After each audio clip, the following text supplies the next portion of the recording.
Bonjour les gens, dans cette vidéo on voit une deuxième utilisation du dispositif SROM. On voit d'abord le principe et ensuite le programme.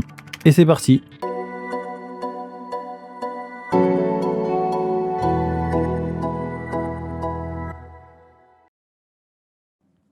Le principe de fonctionnement est le même que ce qu'on a déjà vu précédemment. Il permet de diffuser des signaux lumineux codés en morse. Cette fois-ci, ce ne sont plus des chiffres, mais des lettres. On va donc pouvoir coder des mots au lieu de combinaisons à chiffres. Alors la particularité avec les lettres, c'est que toutes les lettres n'ont pas le même nombre de traits ou de points. Ça peut varier d'une lettre à une autre. Ça va de un seul signe jusqu'à 4 signes.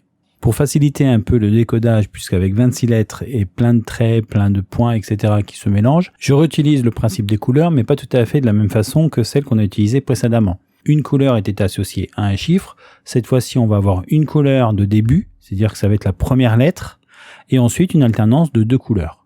Ces 3 couleurs sont paramétrables dans le code. Je vous mets la table de correspondance entre les lettres et le code morse, et on va faire un premier test. La première couleur est rouge, puis c'est une alternance entre blanc et bleu. Attention, c'est parti.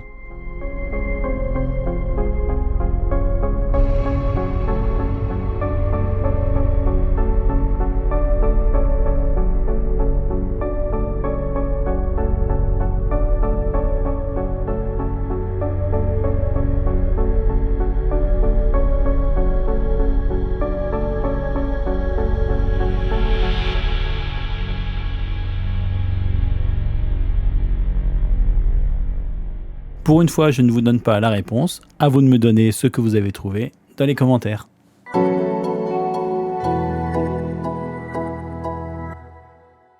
On passe maintenant au programme. Alors, au niveau de la librairie Adafruit NeoPixel, si vous ne l'avez pas encore installé, je vous invite à regarder la vidéo précédente où j'explique comment on fait. Ensuite, vous avez les variables que vous allez pouvoir modifier. Le mot code à trouver et les 3 couleurs dont je vous ai parlé précédemment. La couleur pour la première lettre et ensuite les lettres suivantes en alternance. Donc ici c'est bleu puis blanc. Au niveau de notre programme, on a la variable tmorse, donc le tableau des correspondances entre les lettres et mon signal morse. Donc le A c'est un point et un trait jusqu'au Z qui est trait trait point point. Au niveau de mon programme, alors je ne vais pas le détailler.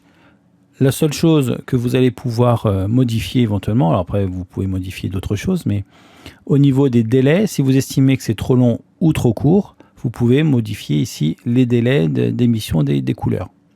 Donc si c'est un point, j'ai mis 400 millisecondes, si c'est un trait, 1200 millisecondes. C'est le temps pendant lequel la lumière va être affichée. Ensuite, une pause de 400 millisecondes et on recommence pour chacune des lettres. Donc attention, ici on a du simple au triple, on multiplie 3 fois cette valeur. Les 2 secondes, c'est le temps qu'il y a entre chaque lettre. En attendant la prochaine vidéo, prenez soin de vous. Ciao les gens!